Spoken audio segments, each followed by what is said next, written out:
দেখতে পাচ্ছেন কোরাঙ্গি গাং কয় নদী ভেঙে কোরাঙ্গি পানি আসা শুরু করছে। দেখতে পাচ্ছেন খালি বানটা বাকি রয়ে গেছে, একটু বাকি রয়ে গেছে। সবাই দেখতে পাচ্ছেন, সবাই দোয়া করবেন। আপনারা হাইয়া বাঁচতে আমি এটি আমরা ওইটা দেখতে পাচ্ছেন খালি বানটা রয়েছে, পানি কয়েকটা কম। আমি তোমার একটা নিউজ দেখাইব না, এবার পানি বেশি আছে। দেখতে পাচ্ছেন, দেখেন নৌকাটা কোনো একটা নৌকা এসে নৌকাটা আটকেইছেন। দেখেন, সবাই দেখেন, দেখতে পাচ্ছেন কত পানি। আপনারা হাইয়া দিয়ে বাঁচতে পারবো, দেখতেই পাচ্ছেন। গায়ে আমার বাড়িতে হানিটি দিয়ে দেখতেই পাচ্ছেন। সবাই শেয়ার করে দেন ভিডিওটা, সবাই শেয়ার করে দেন। ইমারগাঁও 5 নং ওয়ার্ড, ইমারগাঁও 5 নং ওয়ার্ড দেখতে পাচ্ছেন।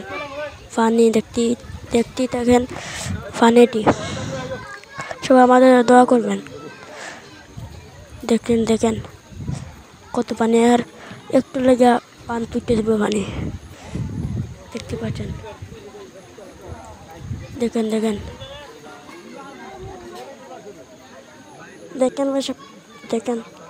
দেখতেই থাকেন, সবাই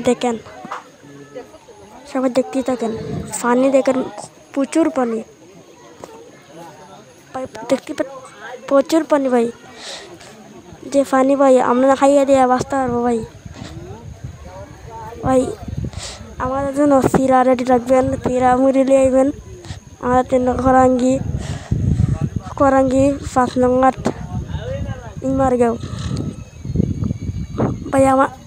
ভাই আমার জন্য দোয়া করবেন ভাই। যে পানি ভাই, সবাই দেখেন ভাই, যে পানি। আমাদের জন্য সবাই দোয়া করবেন। সবাইকে আসসালামু আলাইকুম।